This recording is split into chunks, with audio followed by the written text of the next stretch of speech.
അസ്സലാമു അലൈക്കും വറഹ്മത്തുള്ളാഹി. പ്രിയപ്പെട്ടവരെ നമസ്കാരം. എന്തൊക്കെ വിശേഷങ്ങൾ? സുഖമല്ലേ? ഇന്ന് ഞാൻ ഈ വീഡിയോയിലെത്തിയിട്ടുള്ളത് ജൂൺ 25 ബുധനാഴ്ച ചന്ദ്രിക ദിനപത്രത്തിൽ നിരീക്ഷണം പേജിൽ വന്നിട്ടുള്ള ഒരു ലേഖനവുമായി ബന്ധപ്പെട്ടാണ്. പ്രിയപ്പെട്ട ഡോക്ടർ സിമി KK എഴുതിയിട്ടുള്ള എന്തുകൊണ്ട് ഇറാൻ എന്ന തലക്കെട്ടിൽ എഴുതിയിട്ടുള്ള ലേഖനമാണ്. ഏറെ ശ്രദ്ധേയമായ ഒരു ലേഖനമായതുകൊണ്ട് അത് നിങ്ങളുടെ മുന്നിൽ എത്തിക്കുകയാണ്. അപ്പോൾ ഞാൻ ഈ ഇന്നത്തെ ലേഖനം പ്രിയപ്പെട്ട ഡോക്ടർ സിമി KKയുടെ ലേഖനം ഞാൻ നിങ്ങൾക്ക് മുമ്പിൽ എത്തിച്ചുകൊണ്ട് സംസാരിക്കുന്നു. ഇറാനെതിരായ ആക്രമണത്തിൽ അമേരിക്കയും ഇസ്രായേലും വെടിനിർത്തൽ പ്രഖ്യാപിച്ച് തലയൂരിയെങ്കിലും ഈ നീക്കങ്ങൾക്ക് പിന്നിൽ ഇരുവർക്കും ചരിത്രപരമായ താൽപ്പര്യങ്ങൾ ഉണ്ടെന്നത് വസ്തുതയാണ്. ഭൂമിശാസ്ത്രപരമായ ഇറാൻ്റെ തന്ത്രപ്രധാനമായ സ്ഥാനം, വിശാലമായ എണ്ണശേഖരം, മിഡിൽ ഈസ്റ്റിലെ രാഷ്ട്രീയ സ്വാധീനം ഇവയെല്ലാം ഇതിൽപ്പെടുന്നു. ഇക്കാരണങ്ങളെല്ലാം കൊണ്ടുതന്നെ 20-ാം നൂറ്റാണ്ടിൻ്റെ തുടക്കത്തിൽ ആദ്യം ബ്രിട്ടനിലെയും പിന്നീട് അമേരിക്കയിലെയും പ്രധാന കമ്പനികൾ ഇറാനിയൻ എണ്ണയുടെ വിപണനത്തിനുമേലുള്ള നിയന്ത്രണ പങ്കാളിത്തം തേടുകയും അത് പിന്നീട് വിദേശ സാമ്പത്തിക നിക്ഷേപത്തിലേക്കും അതുവഴി സാമ്പത്തിക മേധാവിത്വത്തിലേക്കും എത്തിച്ചേരുകയും ചെയ്തു.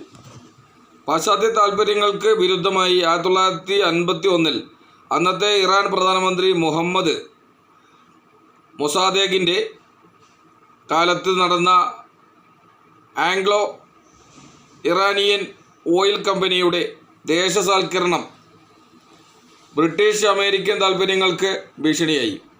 ആ ഘട്ടത്തിൽ ഇറാൻ്റെ ജനാധിപത്യപരമായി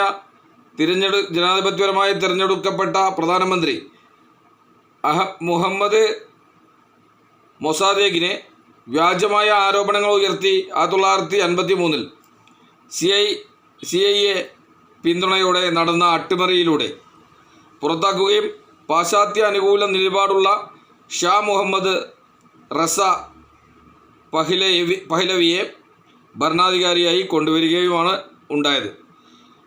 ഈ അട്ടിമറി നിഷ്പക്ഷമായ ഇറാനികൾക്കിടയിൽ ആഴത്തിലുള്ള ഒരു മുറിവായി അവശേഷിക്കുകയും പാശ്ചാത്യ വിരുദ്ധ വികാരത്തിന് ആക്കം കൂട്ടിയ ഒരു വഴിത്തിരിവാകുകയും ചെയ്തു. ഷായുടെ ഭരണകാലത്ത് ഇറാൻ ഒരു പ്രധാന US സഖ്യകക്ഷിയായി തുടരുകയും ശീതയുദ്ധകാലത്ത് സോവിയറ്റ് യൂണിയൻ്റെ ആധിപത്യം തടയുന്നതിലെ ഒരു പ്രധാന പ്രാദേശിക താവളമാവുകയും ചെയ്തു. 1979 ഇസ്ലാമിക വിപ്ലവം ഇത്തരം പാശ്ചാത്യ ബന്ധങ്ങളിൽ സമൂലമായ മാറ്റം കൊണ്ടുവരികയും പുതിയതായി നിലവിൽ വന്ന മതാധിഷ്ഠിത ഭരണകൂടം പാശ്ചാത്യ സ്വാധീനത്തെ എതിർക്കുകയും അമേരിക്കൻ വിരുദ്ധ നയങ്ങൾ സ്വീകരിക്കുകയും ചെയ്തു. അതിനു പകരമായി പാശ്ചാത്യ രാജ്യങ്ങൾ ഇറാൻ്റെ അറബ് മേഖലയിലുള്ള സ്വാധീനം തകർക്കാൻ വേണ്ടി അവരുടെ ശാസ്ത്ര സാങ്കേതിക വളർച്ചയെയും ആണവ പരീക്ഷണങ്ങളെയും നിയന്ത്രിക്കുന്നതിനുള്ള ശ്രമങ്ങൾ ശക്തമാക്കി.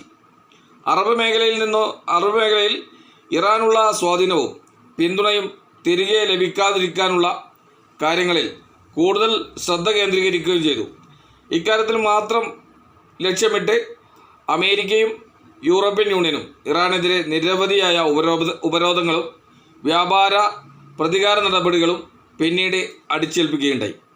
നിരന്തരമായ സാമ്പത്തിക ഉപരോധങ്ങൾ നയതന്ത്രപരമായി ഒറ്റപ്പെടുത്താൻ 1980-കളിലെ ടാങ്കർ യുദ്ധം, 2000 ആണവ സംഘർഷം, 2020 ജനറൽ കാസിം സുലൈമാനിയുടെ കൊലപാതകം തുടങ്ങിയവയെല്ലാം ഇതിൻ്റെ ഭാഗമാണ്. ആണവശക്തിയായ അമേരിക്ക ഇറാൻ്റെ യുറേനിയം സമ്പുഷ്ടീകരണ പദ്ധതികൾ ആണവായുധവൽക്കരണത്തിലേക്ക് നയിച്ചേക്കാമെന്ന ആരോപണം ഉന്നയിച്ചുകൊണ്ട് തുടങ്ങിയ നയതന്ത്ര സാമ്പത്തിക സമ്മർദ്ദം എണ്ണ കയറ്റുമതി, ബാങ്കിങ്, ഷിപ്പിംഗ് തുടങ്ങിയ പ്രധാന മേഖലകളെ ലക്ഷ്യമിട്ടുള്ള ഉപരോധങ്ങളിലാണ് അവസാനിച്ചത്. 2018 സംയുക്ത സമഗ്ര പ്രവർത്തന പദ്ധതിയിൽ നിന്ന് US പിന്മാറുകയും പിന്നീട് പരമാവധി സമ്മർദ്ദ നടപടികളുമായി മുന്നോട്ട് പോവുകയുമാണ് ഉണ്ടായത്. ഇതെല്ലാം ഇറാൻ്റെ സമ്പദ് വ്യവസ്ഥയിൽ ഏൽപ്പിച്ച ആഘാതം ഗുരുതരമായിരുന്നു. പണപ്പെരുപ്പം കുതിച്ചുയരുകയും മൂല്യം കുത്തനെ ഇടിഞ്ഞു. വിദേശ നിക്ഷേപം മരവിച്ചു. തൊഴിലില്ലായ്മ എക്കാലത്തെയും രൂക്ഷമായി. 2018 2019 ഉപരോധങ്ങളുടെ മൂർധന്യത്തിലെത്തിയപ്പോൾ ഇറാൻ്റെ GDP ഗണ്യമായി ചുരുങ്ങി. പ്രതിവർഷം 6% ഇടിവ് കാണിക്കുന്ന സ്ഥിതിയിലേക്ക് വീഴുകയുണ്ടായി. അമേരിക്കയുടെയും മേഖലയിലെ പ്രധാന പങ്കാളിയായ ഇസ്രായേലിനെയും തരിമ്പ് പോലും വകവെക്കാതെ ഇറാനെ പലപ്പോഴും ഭയമാണ് എന്നതാണ് യഥാർത്ഥ വസ്തുത. മേഖലയിലെ പ്രധാന പങ്കാളിയായ ഇസ്രായേലിനെയും തരിമ്പ് പോലും വകവെക്കാത്ത ഇറാനെ ഇപ്പോഴും ഭയമാണ് എന്നതാണ് യഥാർത്ഥ വസ്തുത. ഉപരോധങ്ങളുടെ ഫലമായ സാമ്പത്തിക ബുദ്ധിമുട്ടുകൾ ഇറാൻ്റെ ആഭ്യന്തര സ്ഥിരതയെ ദുർബലപ്പെടുത്തുകയും ആഗോള വ്യാപാര പരിധി പരിമിതപ്പെടുത്തുകയും ചെയ്തുവെങ്കിൽ പോലും അമേരിക്കൻ സഖ്യമില്ലാത്ത മറ്റ് മിഡിൽ ഈസ്റ്റ് രാജ്യങ്ങളുമായുള്ള ഇറാൻ്റെ ബന്ധം പാശ്ചാത്യ ശക്തികൾക്ക് ആശങ്കയായി തുടരുന്നതാണ് ഇപ്പോഴത്തെ യുദ്ധത്തിൻ്റെ അടിസ്ഥാന കാരണം. ഇപ്പോൾ സാമ്രാജ്യത്വ ശക്തികളെ അലോസരപ്പെടുത്തുന്ന പ്രധാന കാര്യം പാശ്ചാത്യ ഉപരോധങ്ങൾ ഇറാനെ സാമ്പത്തികമായി പടിഞ്ഞാറൻ രാജ്യങ്ങളിൽ നിന്ന് ഒറ്റപ്പെടുത്തിയപ്പോൾ മറ്റു വശത്തുകൂടി റഷ്യയും ചൈനയും പാശ്ചാത്യ ശക്തികൾക്കെതിരായി ഒരു സന്തുലിതാവസ്ഥ അറബ് മേഖലയിൽ നിലനിർത്തുന്നതിൽ പ്രധാന പങ്കുവഹിക്കാൻ തുടങ്ങിയിരിക്കുന്നു എന്നതാണ്. ഇരു രാജ്യങ്ങളും ഇറാനെ തന്ത്രപരമായ പങ്കാളിയായി കണക്കാക്കി ടെഹ്റാനുമായി സാമ്പത്തിക, സൈനിക, നയതന്ത്ര ബന്ധങ്ങൾ ഈയിടെ കൂടുതൽ ശക്തമാക്കിയിരിക്കുന്നു. ചൈന അതിൻ്റെ ബെൽറ്റ് ആൻഡ് റോഡ് ഇനിഷ്യേറ്റീവ് വഴി ഇറാനുമായി ദീർഘകാല നിക്ഷേപ, എണ്ണ വിതരണ കരാറുകളിൽ ഒപ്പുവെച്ചു. അതേസമയം റഷ്യ പ്രതിരോധത്തിലും ആണവോർജത്തിലും ഇറാനുമായി സഹകരിച്ചു പ്രവർത്തിച്ചു വരുന്നു. പാശ്ചാത്യ സാമ്പത്തിക ഉപരോധങ്ങൾ പൂർണ്ണമായും മറികടക്കാൻ പര്യാപ്തമല്ലെങ്കിൽ കൂടിയും ഈ സഖ്യങ്ങൾ ഇറാന് ബദൽ സാമ്പത്തിക രാഷ്ട്രീയ ഉണർവ് നൽകുകയുണ്ടായി. റഷ്യയും ചൈനയും നിലവിലെ സാഹചര്യം മുതലെടുക്കാൻ ശ്രമിക്കുകയാണോ എന്നുള്ള ചോദ്യങ്ങൾ ഉയർന്നാലും മേഖലയിൽ അവരുടെ സ്വാധീനം ഉറപ്പിക്കുകയും വ്യാപിപ്പിക്കുകയും വഴി പ്രാദേശിക അധികാര സന്തുലിതാവസ്ഥ ഒരു പരിധിവരെ നിർവചിക്കാൻ സാധിച്ചു എന്നുള്ളത് ആഗോള സാമ്പത്തിക വ്യാപാര ബന്ധങ്ങളെ സംബന്ധിച്ചിടത്തോളം ഒരു നേട്ടം തന്നെയാണ്.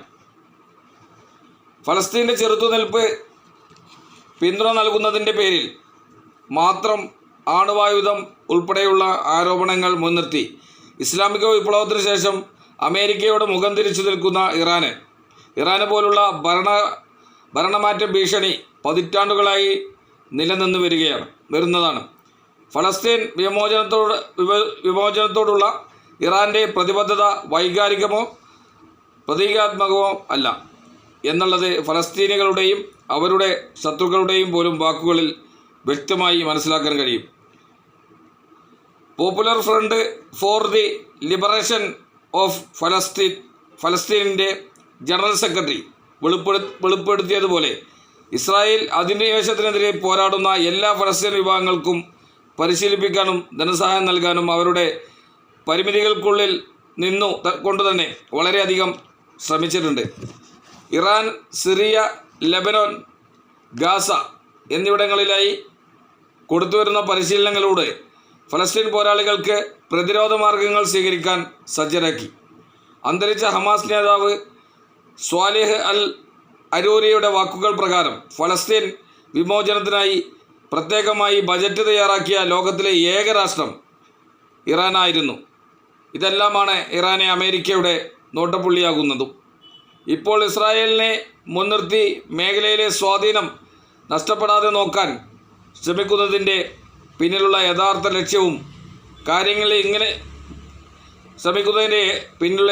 ലക്ഷ്യവും അതാണ്. കാര്യങ്ങൾ ഇങ്ങനെയെല്ലാം ആയിരിക്കെ ഇറാനും ഇസ്രായേലും മിഡിൽ ഈസ്റ്റിലെ US സഖ്യകക്ഷികളും തമ്മിലുള്ള ത്രികോണ പോരാട്ടം പലപ്പോഴും പ്രാദേശിക സാമ്പത്തിക സൈനിക സുരക്ഷാ സഖ്യങ്ങളെ നിർണ്ണയിക്കുന്നതിൽ പ്രധാന പങ്കുവഹിക്കുന്നു. ഷിയ ഭൂരിപക്ഷ ഇസ്ലാമിക് റിപ്പബ്ലിക്കായ ഇറാന്, ലബനാനിലെ ഹിസ്ബുള്ള, സിറിയയിലെ അസദ് ഭരണകൂടം, ഇറാഖിലെ ഷിയ മിലിഷ്യകൾ, യമനിലെ ഹൂത്തികൾ തുടങ്ങിയ ട്രോട്സ്കി ഗ്രൂപ്പുകളെ പിന്തുണച്ചുകൊണ്ട് പ്രാദേശിക സ്വാധീനം ചെലുത്തുന്നു എന്നതാണ് പാശ്ചാത്യ ശക്തികൾ ഉയർത്തുന്ന ആരോപണം. ഇറാനെ ഏറ്റവും ഗുരുതരമായ സുരക്ഷാ ഭീഷണിയായി കാണുന്ന ഒരു പ്രധാന US സഖ്യകക്ഷിയായ ഇസ്രായേലിൻ്റെ പ്രതിരോധത്തിൻ്റെ പ്രതിജ്ഞാബദ്ധമായ അമേരിക്ക ഇറാൻ്റെ വികസനത്തെയും ആണവ പദ്ധതിയെയും നിരന്തരം എതിർക്കുകയും ഉപരോധങ്ങൾ നടപ്പിലാക്കുകയും വഴി പരോക്ഷമായി ഇസ്രായേലിനെ സൈനികപരമായും നയതന്ത്രപരമായും പിന്തുണക്കുകയും ചെയ്തു വരുന്നു. അമേരിക്കയുടെ സാമ്പത്തിക അധീശത്വം ഊട്ടിയുറപ്പിക്കാൻ വേണ്ടി മറ്റു രാജ്യങ്ങൾക്കു മേൽ അടിസ്ഥാനരഹിതമായ ആരോപണങ്ങൾ മുൻനിർത്തി നടത്തുന്ന ശ്രമങ്ങളെ തിരിച്ചറിയാൻ അന്താരാഷ്ട്ര സമൂഹത്തിന് കഴിയണം. ഇപ്പോൾ സാമ്രാജ്യത്വ ശക്തികളെ അലോസരപ്പെടുത്തുന്ന പ്രധാന കാര്യം പാശ്ചാത്യ ഉപരോധങ്ങൾ ഇറാനെ സാമ്പത്തികമായി പടിഞ്ഞാറൻ രാജ്യങ്ങളിൽ നിന്ന് ഒറ്റപ്പെടുത്തിയപ്പോൾ മറുവശത്തുകൂടി റഷ്യയും ചൈനയും പാശ്ചാത്യ ശക്തികൾക്കെതിരായി ഒരു സന്തുലിതാവസ്ഥ അമേരിക്കൻ മേഖലയിൽ നിലനിർത്തുന്നതിൽ പ്രധാന പങ്കുവഹിക്കാൻ തുടങ്ങിയിരിക്കുന്നു എന്നതാണ്. ഇരു രാജ്യങ്ങളും ഇറാനെ ഒരു തന്ത്രപരമായ പങ്കാളിയായി കണക്കാക്കി ടെഹ്റാനുമായി സാമ്പത്തിക, സൈനിക, നയതന്ത്ര ബന്ധങ്ങൾ ഈയിടെ കൂടുതൽ ശക്തമാക്കിയിരിക്കുന്നു. പ്രിയപ്പെട്ട ഡോക്ടർ സിമി KKയുടെ എന്തുകൊണ്ട് ഇറാൻ എന്ന തലക്കെട്ടിൽ എഴുതിയ ലേഖനം വളരെ ശ്രദ്ധേയമായി. ആ ലേഖനം നിങ്ങൾക്ക് മുന്നിൽ എത്തിക്കാൻ കഴിഞ്ഞതിൽ സന്തോഷം നിങ്ങളെ അറിയിച്ചുകൊണ്ട് ഈ ഒരു ലേഖനം ഞാനിവിടെ അവസാനിപ്പിക്കുകയാണ്. എല്ലാവർക്കും നല്ലൊരു ദിനം ആശംസിച്ചുകൊണ്ട് നിർത്തുന്നു. അസ്സലാമു അലൈക്കും വറഹ്മത്തുള്ളാഹി തആല വബറകാതുഹു.